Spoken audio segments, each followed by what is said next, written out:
Okay, so now we look at example 3.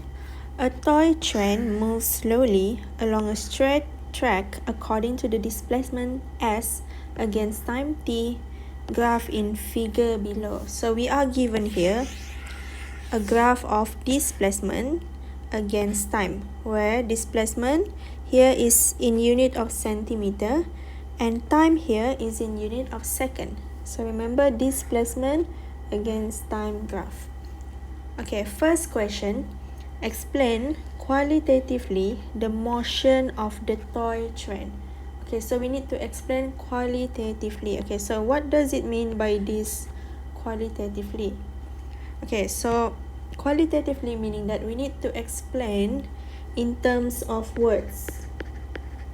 Okay, explain in terms of words. If we have explain quantitatively,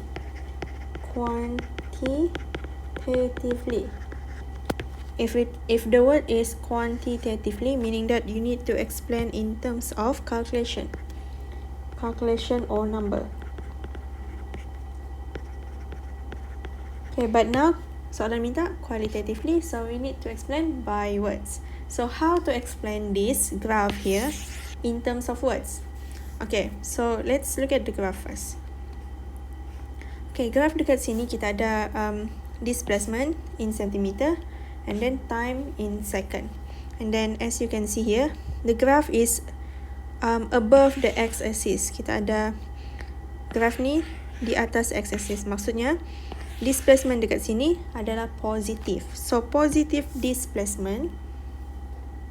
Okay, positive displacement meaning that the train is moving to the right. Okay, moving to the right. Okay, you need to remember that. Positive displacement, train is moving to the right. And then what else do we have here? Since we have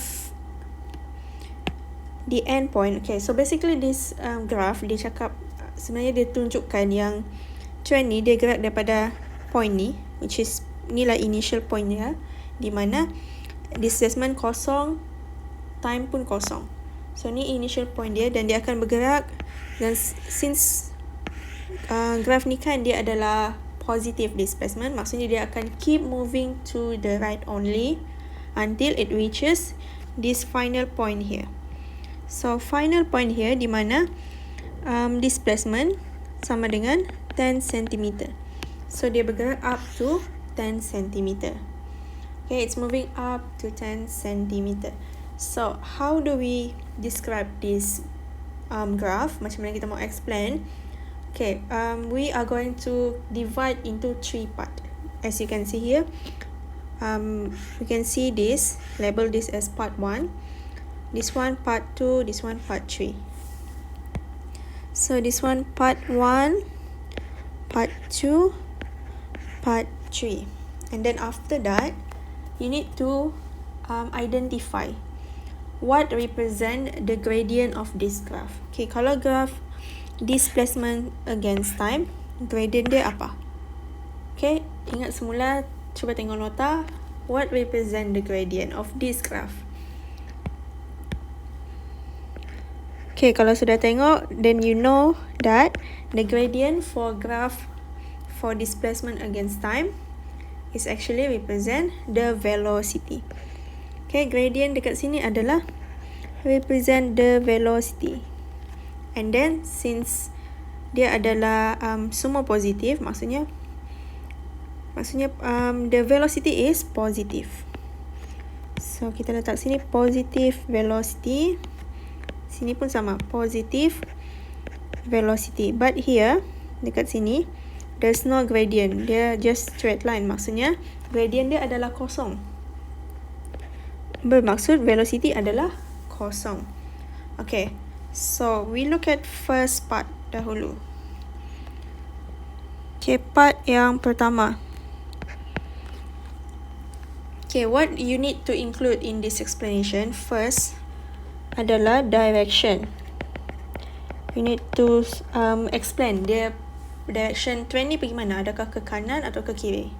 And then second one is the velocity. What is the value of velocity here? And then last one is the position. Position dia dekat mana? Okay, how do we explain this? Okay, first of all, tengok yang pertama ni. Part sini saja dulu kita akan fokus. So, dia akan start daripada kosong dan pergi ke point 4 cm.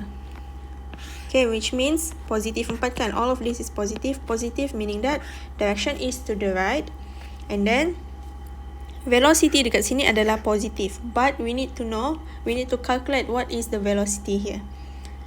Okay, so we know that for now we know that velocity is positive, but we don't know the number yet. And then position. Position dia adalah dia start daripada kosong dan berhenti. Okay, not berhenti. Maksudnya dekat part 1 ni dia daripada kosong sampai ke 4 meter. 4 cm. Okay, first of all we know that direction is to the right, velocity is positive, position is up to 4 cm. Okay, now we need to, because we need to state the value of the velocity, so we need to calculate. So kita kira dahulu velocity. So velocity, we know that velocity is equal to ds over dt kan. Okay, which is actually the gradient of this graph here. So ds over dt, so ambil 2 point. So kita ambil point dekat sini dan dekat sini. So 4 minus 0 divided by 6 minus 0. Okay, so 4 minus 0 divided by 6 minus 0, you will get 0.667 centimeter per second. Since the graph is in centimeters, so the answer here must be following the unit of the graph, which is centimeter per second. So this is the first one. Okay, kita label lah dekat sini. This is V1. So here I will label. This one is V1, V2, V3. Okay, kita kira siap-siap so that we can explain it. So V2 we don't have gradient, meaning that kosong. And then V3 pula gradient. Okay, the same formula. So kita ambil 2 point dekat sini dan dekat sini. So here 10, kat sini 4. So 10 minus 4 divided by 14 minus 10. 14 minus 10, which is equal to 1.5 centimeter per second. Okay, so now that we have the value for the velocity in each part, okay, so now kita boleh explain. Okay, so part yang pertama, the trend. So this is a trend. The trend. Okay, first kita kena mention the direction. So the trend is moving to the right. Okay, they're moving to the right. And then at what velocity? At velocity V1 equal to 0.667 centimeter per second. And then position up until position S is equal to positive 4 centimeter. Okay, so you mention the direction, which is to the right, and then the velocity, what is the velocity, and then the position, where is it moving to. So this, which is up until positive 4 centimeter. Okay, so that's the first part. And then second part, which is here. So as I said earlier, kalau gradient dia straight saja, maksudnya velocity dia sama dengan kosong. So kalau velocity kosong, maksudnya this trend is not moving. So we don't have to include the direction because it's not moving. Okay, and then velocity, we just say that velocity is 0, so meaning that it's not moving. And then at what position? So dia stay dekat position yang sama, which is 4 cm. Okay, so we can say here the train stops. The train stop at position S is equal to positive 4 cm, or you can include in the bracket velocity 2 is equal to 0 cm per second. Okay, just to indicate that the train stops, meaning that you already you just include the value of velocity in here. Okay, so that's the second one. And then the last one, which is here. Okay, as you can see here, if we compare the first part, the first gradient, to the third gradient, you can see the gradient is slightly different. So this one is steeper. Okay, gradient yang ketiga is steeper than the first gradient. Apa maksud steeper dekat sini? What indicates this gradient? Okay, since we already calculated the gradient earlier, as you can see, you can compare here V1 and V3. So kalau tengok dekat sini V3, the value of velocity is higher, meaning that okay, this train is moving faster than in the first part. Okay, they're moving faster. So the third one, we can say here, the train continue moving at velocity to the right. Okay, mesti letak direction, continue moving to the right at velocity V3 is equal to 1.5 cm per second. And then position up until what position, which is the last point here, 10 cm. Up until position S is equal to positive 10 cm. Okay, so this is how you explain a graph. Okay, usually kita akan always include direction, velocity and position, dan mesti kira dahulu the velocity, which is untuk graph velocity adalah daripada gradient. Okay, so this is the first question. Okay, we look at the second question here.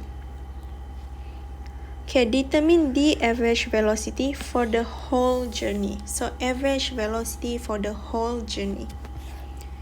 So soalan B, we want is average velocity. Okay, so kalau tengok balik semula dalam nota, the formula untuk average velocity adalah S2 minus S1 divided by T2 minus T1. Okay, so this is the formula. Let me double check. Okay, so this is the formula untuk average velocity. Okay, actually untuk graph lebih senang kita ingat average velocity adalah total displacement